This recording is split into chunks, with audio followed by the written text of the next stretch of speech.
Berbicara tahu itu berbicara makanan yang menjadi salah satu makanan khas suatu wilayah, yaitu Cina.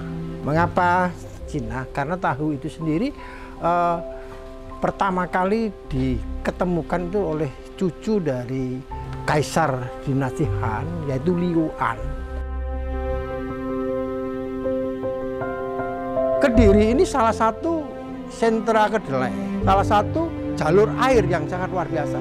Jadi Kediri ini sangat mendukung sekali untuk industri tahu.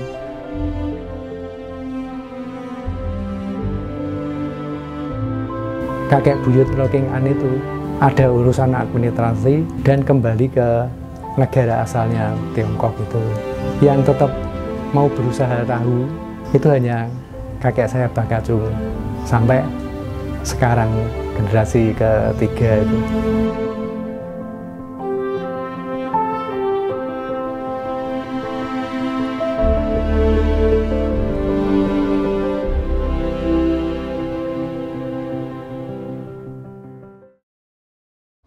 Kediri tidak hanya dikenal dengan kesenian jaranannya saja, namun ada juga tahu takwa yang menjadi ciri khas dan juga identitas kota Kediri. Kuliner berbahan dasar kedelai ini dibawa diaspora warga Tiongkok masuk ke kota Kediri untuk berdagang. Bagaimana perjalanannya? Simak terus di Tualang Budaya.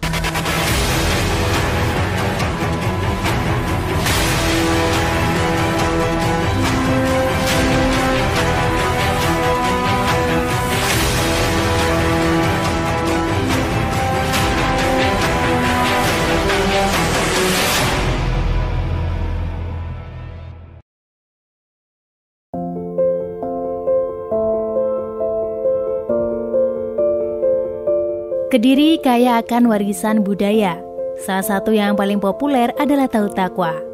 Makanan khas dari Tiongkok ini awalnya dibawa masuk ke Kediri oleh imigran Tiongkok. Sebutan Kediri sebagai kota tahu disematkan karena di wilayah ini terdapat ratusan perajin tahu, baik yang dikelola oleh warga lokal maupun oleh warga keturunan Tionghoa. Tahu khas Kediri mempunyai cita rasa yang lezat, berbeda dengan produk tahu di kota lain. Kediri sangat cocok sebagai tempat produksi tahu karena karakteristik airnya sama dengan negeri asalnya.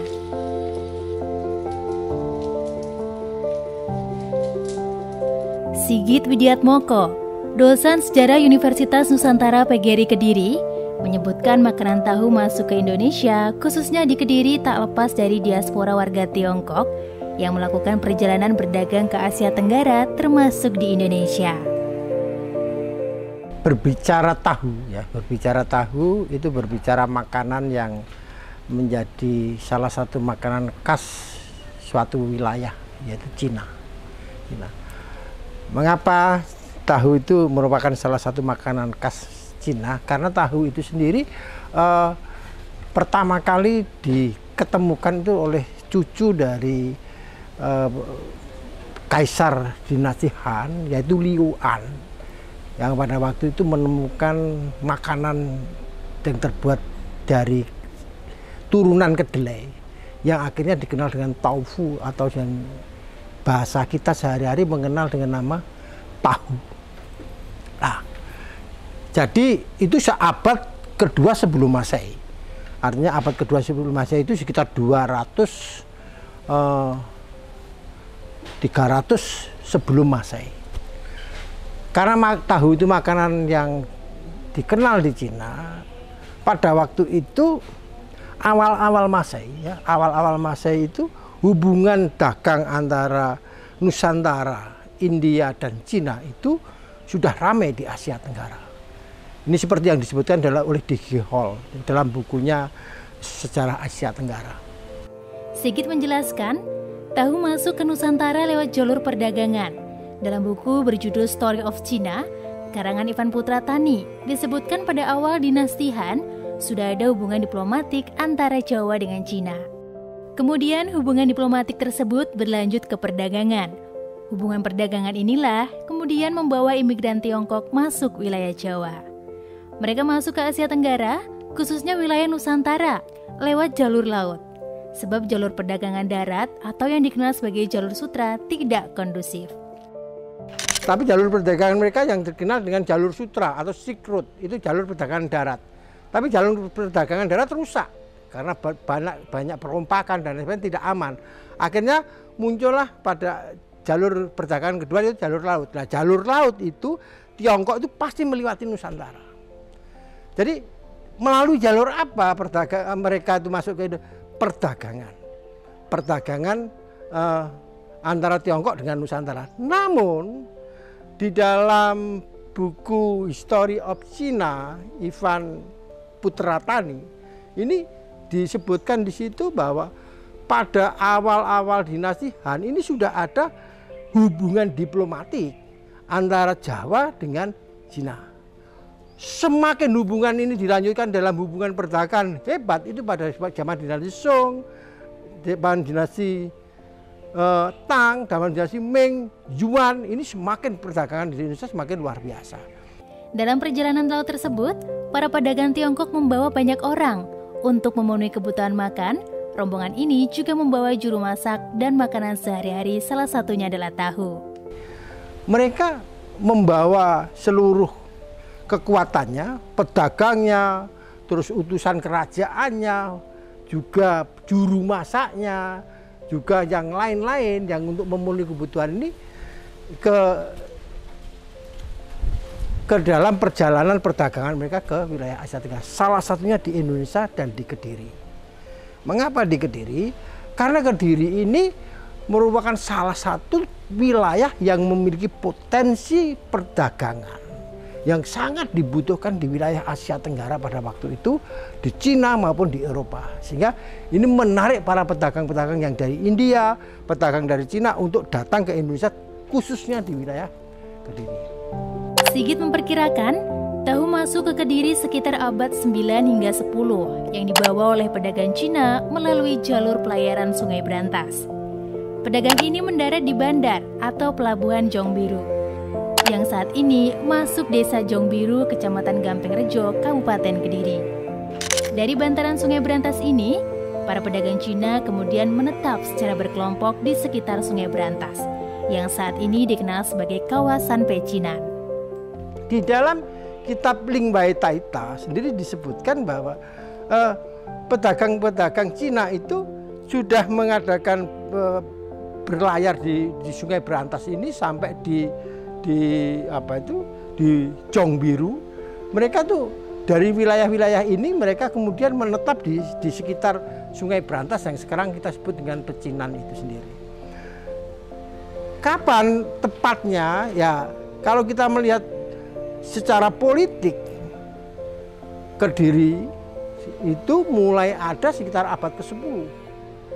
9-10, berarti kapan tahu itu masuk? Nah, karena tahu itu sendiri juga dibawa oleh para pedagang untuk memenuhi kebutuhannya, ya abad 9-10 ini sudah mulai berkembang di Kediri. Tetapi hubungan dagang dengan Cina itu sudah sejak awal-awal Masehi pada zaman dinasti Han.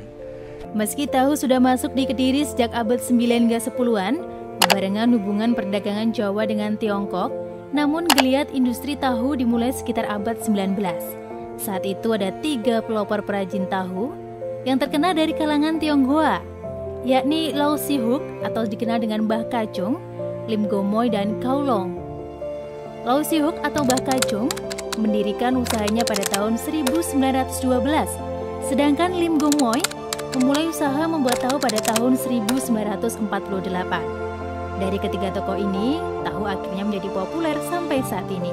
Dan tahu tersebut di kalangan masyarakat dikenal dengan sebutan tahu takwa.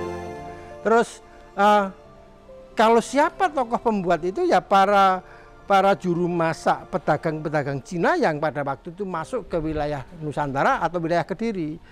Namun dari perjalanan panjang di Kediri ini muncul tokoh-tokoh yang luar biasa yang sangat mempopulerkan, sangat mengenalkan tahu Kediri.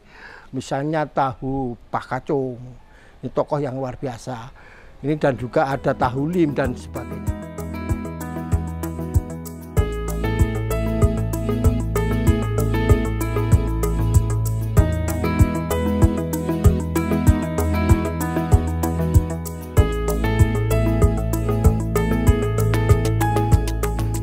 Usaha Lau Sihuk atau Mbah Kacung saat ini diteruskan oleh cucunya yang bernama Herman Budiono. Herman merupakan putra dari Sagir Budi Santoso atau Lau Singhian, anak dari Mbah Kacung.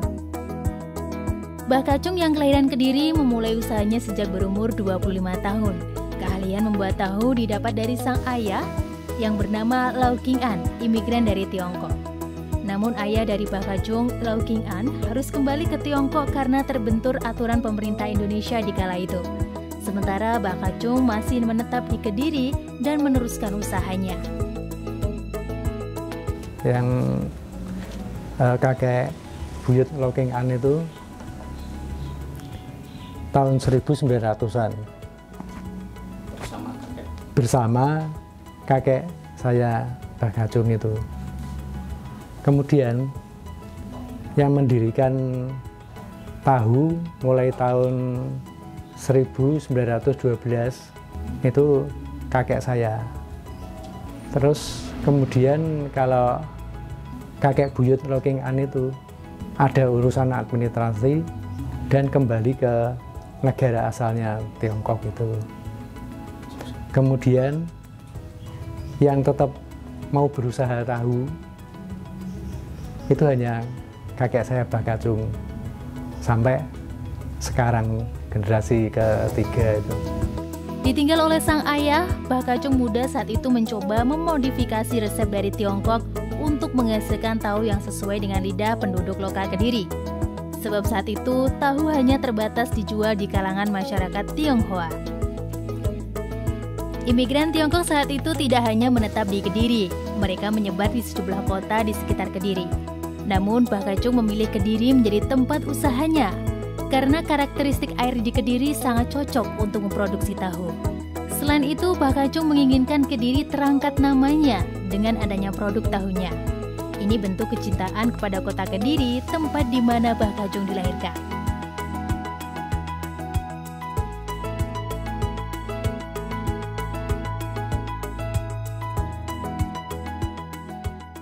Terus ke Kediri itu dia mempunyai ide untuk membuat tahu.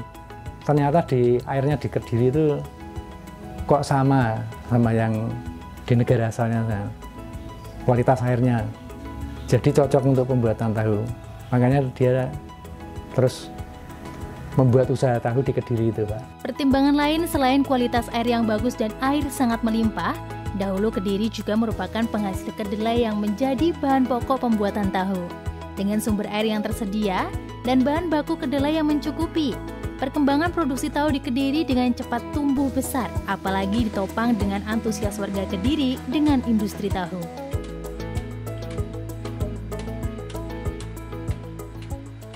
Nah, Kediri ini salah satu sentra kedelai. Kediri ini salah satu ini jalur air yang sangat luar biasa.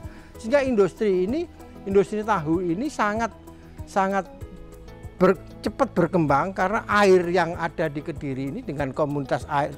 Kediri kan 1000 mata air. Jadi Kediri ini sangat mendukung sekali untuk industri tahu. Karena airnya yang bagus, airnya yang identik dengan air-air di kawasan Asia Tenggara yang mengalir deras sehingga pergantian air itu tahunnya menjadi semakin baik. Sementara itu, hingga saat ini Herman masih mempertahankan resep kuno milik kakeknya Mbah Kacung. Selain menggunakan alat yang masih tradisional, cara memasak tahu milik Herman juga masih menggunakan tungku kayu bakar. Proses secara tradisional ini dipertahankan untuk memperoleh cita rasa tahu yang gurih dan juga untuk kepentingan kesehatan. Karena selain untuk memenuhi kebutuhan makan, mengkonsumsi tahu sangat menyehatkan. Kalau pembuatan resep nggak ada, tetap sama dari dulu sampai sekarang. Ya cuma itu, tinggal kita pilih bahannya gimana, itu juga menentukan kualitas pembuatan. Ya, itu kalau orang kuno dulu kalau bilang kalau ada usaha, kalau kamu sanggup untuk mewarisi, teruskan aja, jangan sia-siakan. Nanti kan iman kalau babat usahanya sampai sekian tahun kok diterlantarkan. Jadi saya ya mengikuti seperti itu, tapi juga saya memang ada passion ke situ juga untuk meneruskan usaha tahu. Proses diaspora tidak hanya terjadi pada imigran Tiongkok. Makanan tahu pun dalam perjalanannya juga mengalami proses diaspora. Industri tahu yang terus berkembang, mau tidak mau para perajin dari kalangan warga Tionghoa juga membutuhkan tenaga kerja dari warga lokal. Dari tenaga kerja lokal ini muncullah industri tahu yang dikelola oleh warga pribumi. Mereka yang pernah bekerja atau menjalin hubungan kerja dengan perajin tahu Tionghoa akhirnya membuka usaha sendiri. Nah, jadi tahu itu ikut berdiaspora. Nah, setelah berdiaspora untuk memproduksi tahu ini, para produsen tahu itu membutuhkan tenaga kerja dari masyarakat sekitar. Nah, masyarakat sekitar yang dilibatkan menjadi tenaga kerja ini, lambat laun mereka mengerti, mereka berpisah mengembangkan industri-industri kecil. Dalam tanda petik, industri tahu daerah. Oleh karena itu ada tahu yang takwa, ada tahu biasa. Tahu biasa ini adalah keterampilan dari para penyadap teori pembuat tahu ini yang dibawa ke daerahnya.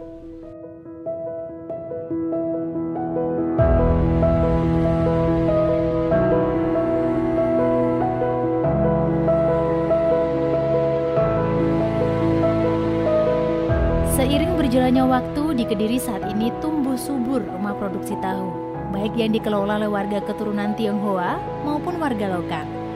Di sentra pembuatan tahu, Kampung Tahu Kota Kediri saat ini terdapat 34 perajin tahu. Ratusan rumah produksi tahu yang dikelola oleh perajin lokal juga menyebar di seluruh wilayah Kota Kediri dan juga Kabupaten Kediri.